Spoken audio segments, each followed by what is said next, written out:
college. And I refuse to pretend that there's nothing wrong in America. I refuse to sit around and wait for somebody else to do what I know in my heart I can do myself. A college education still means something in America. And I'm going to Washington to ensure that our children have an opportunity to implement their ideas and their dreams. You know, America is based on this thing called the American dream. Well, what is that? Is that just another soundbite? You know, now that I'm running for the U.S. Senate, I hear all these candidates, they live in this world of soundbites. Well, I don't live in that world. I live in the real world. I'm in the trenches every day like you guys, fighting it out. You know, my company, talking about health benefits and Obamacare, it's going to cost my company $70,000 for health insurance for my employees and their families this year. $70,000. You want to know why the economy is not expanding? The tax code in America is broken.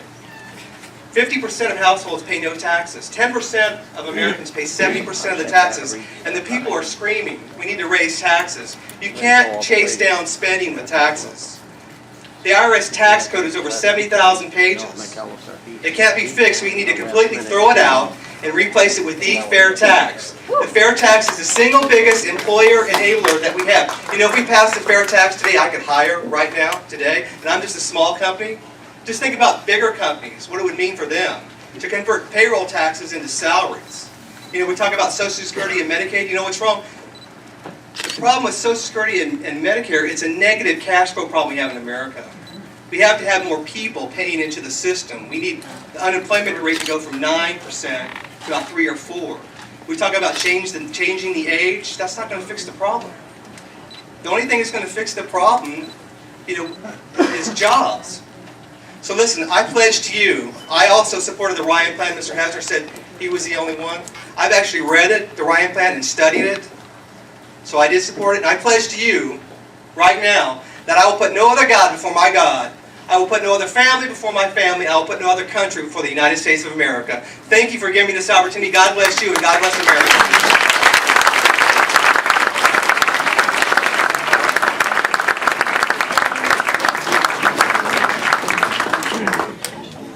Thank you. I'm sure we'll be hearing more from Ron during the season. And we appreciate him making the drive over here today. And Lynn, you want to get... What's his last name, Bob? Ron Rushing. Ron Rushing. R-U-S-H-I-N-G. Did you have any palm cards, Ron, that you might... I've got cards I can give out to everybody. Okay. You're welcome to put those out in the back at the booth. Okay.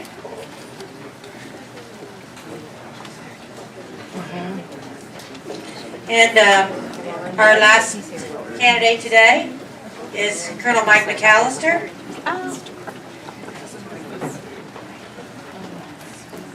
How are you today? I'm here. Good, good. And what just to renew or refresh your mind with the rules,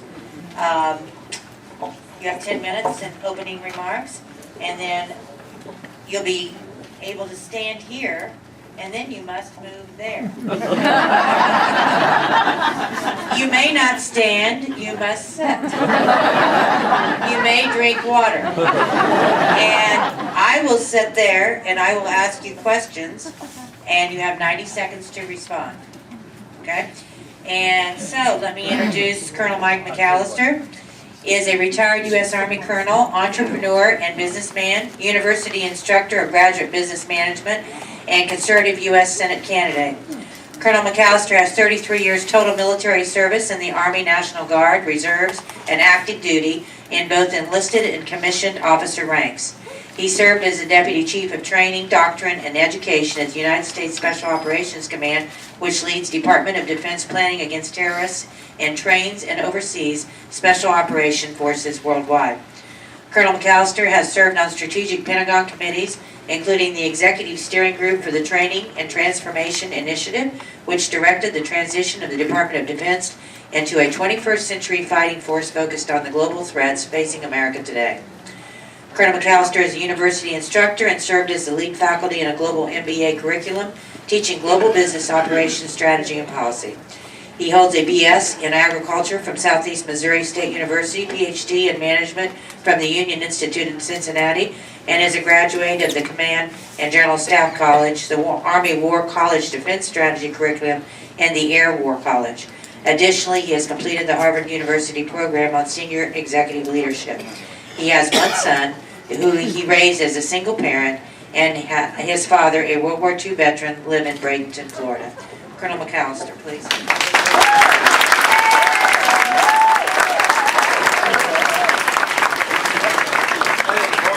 Test me here since I'm going to be 60 this year. I think this moving over there and sitting down is just a sin. All right, we're going to try to have a little fun today. I'm not going to stand up here and talk about myself a whole lot. We're going to talk about our country and the serious threats we face, and talk about how we're going to maybe make things better.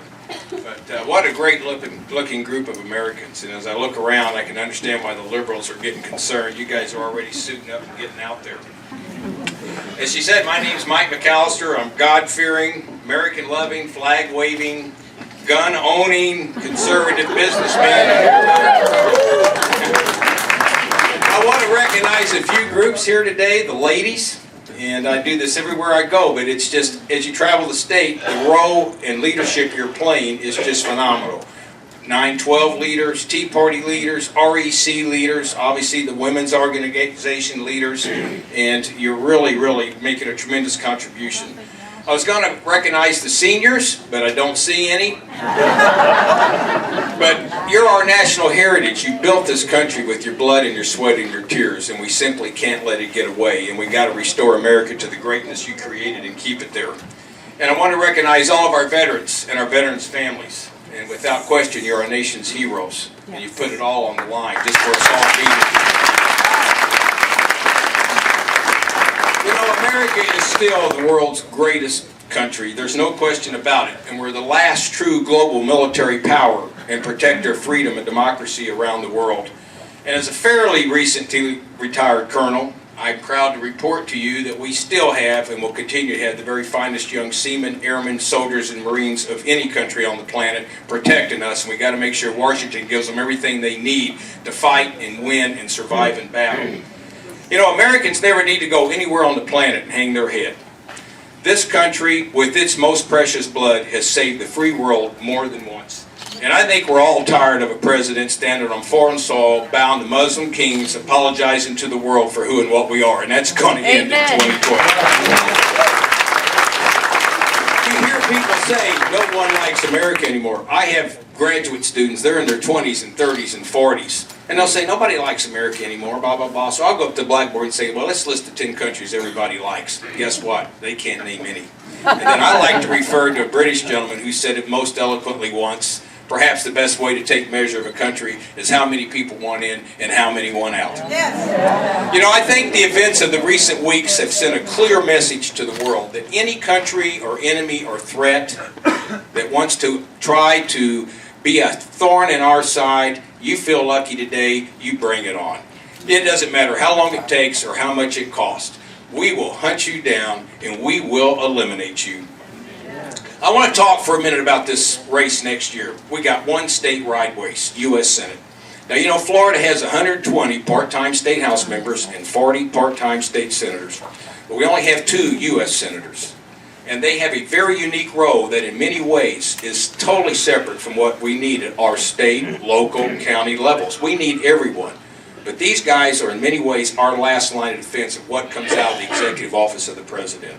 You know, our state and local officials are very, very seldomly involved in national security, national defense, foreign policy, U.S. vital interest. But when we look at the U.S. Senate, only the U.S. Senate confirms our senior military leaders of full colonels, generals, and admirals. And for me, if you're going to decide if someone should be a colonel or a general or an admiral, I think you need to really know what they do. And only the U.S. Senate confirms our ambassadors and our senior State Department officials. And this is our forward presence. If you don't have serious training and education and some experience in the collaboration and integration of all of the U.S. operations globally and around the world with our vital interests, our foreign policy, and our military operations, I'm not sure you're the best qualified to decide who should be senior State Department officials and ambassadors. And only the U.S. senators confirm our treaties. And folks, these commit us not just politically, but economically and militarily. And a lot of the problems we have in this country right now go back to these treaty commitments, and we can start with Libya. And only the U.S. Senate confirms the presidential cabinet. And if you look, there's a close alignment of the cabinet positions and the committees in the U.S. Senate, and there's a reason why. And when we look at the cabinet, that's 39 guys right now that he has put in there as czars that need to go away. It's unconstitutional. We got to get back to having a cabinet. And only the U.S. Senate confirms our federal judges, and I think we need to do a lot better at that. I want to identify for a minute these serious threats our country's against. Right now, the whole buzzwords in the media and politics is spending and balance the budget. Yes, this is a serious problem. But my friends, it's going to take a lot more than cutting spending in this country to save it. Yes, got uncontrolled. When I look at the internal threats, we have uncontrolled spending by the federal government. But we have union management not accepting the realities of a competitive global world, liberal judges making up their rules as they go, giving our country away, a failing education system that's not keeping up with global education, federal government that doesn't recognize the rights of our states and our citizens, restrictive laws and lawsuits that restrict American entrepreneurship and productivity, communism still working within our country to destroy the family values, illegal immigration coming across, and it's a lot more than just farm workers, terrorism, money laundering, drug trafficking, a radical Islamic aggression in our schools and our textbooks and our courts, and of course growing black market for phony IDs and even voter registration, and the liberal element in our country that doesn't want to face any of this. Externally, unfair trade practices by global countries such as China and Brazil, stealing patents, phony currency devaluation. We win, you lose. We need less regulation. When people talk about my agenda, when I go to Washington, my legislative agenda, I get nervous. We got too many laws now. And we need a comprehensive and integrated national security policy that brings to bear all elements and resources of national power, that we can protect our country and our interests. And I can stay afterwards and talk with you all about that. I can't do it in 10 minutes. Where do we go from here? We got to continue this fight to take our country back and end these liberal giveaways. Now, as a commissioned officer of the United States military, I took that oath to protect and defend the Constitution of the United States against all enemies, foreign and domestic. We need our judges, our Congress, and our President to respect and defend the Constitution, and we've got to replace the ones that aren't doing what's right for America and our future generations. I get asked about the Second 10th Amendment. I think we need a sign at every harbor, airport, and road enter in Florida. You're entering the 10th Amendment owned and operated state, and justice will be served with the Second Amendment.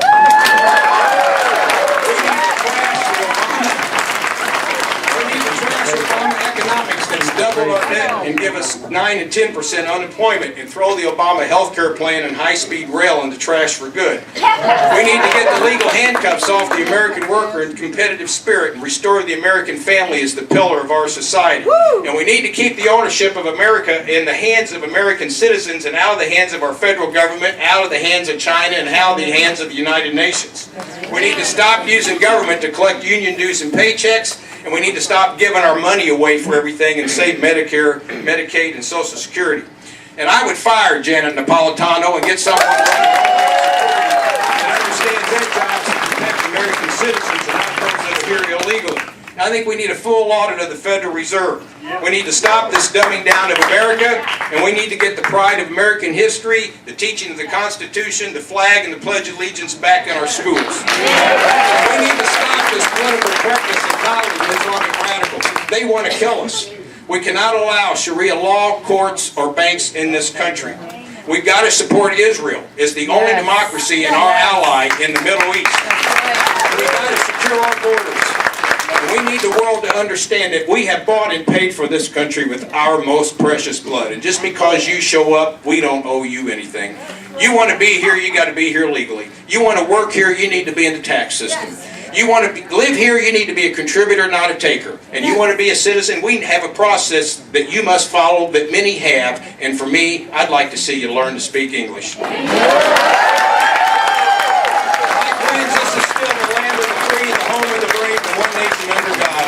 And this country must be protected and preserved. And failure is simply not an option. Americans have always fought and won once we know what they're up against. Thank you.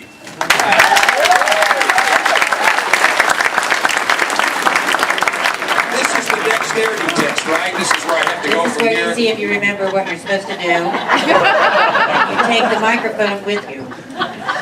You're adding things. She's picking on me because I'm going to be